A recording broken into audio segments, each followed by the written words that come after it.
Na-cite in contempt si dating presidential spokesperson Harry Roque dahil hindi muli dumalo sa pagdinig ng Quad Committee ng Kamara. Nakatutok si Chino Gaston. He will be terminated or until his... Ito na mga kababayan. Si Roque ba? Si Roque. Naalala niyo si Roque, di ba? Si Roque, 2 beses nang hindi dumadalo sa hearing. Bakit?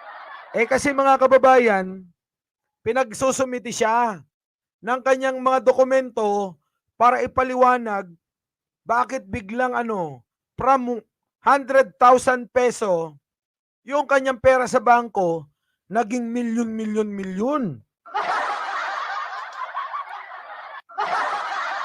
Tapos nakabili pa ng bahay saan? Sa Canada. Ibang klase, no? Sige, tuloy.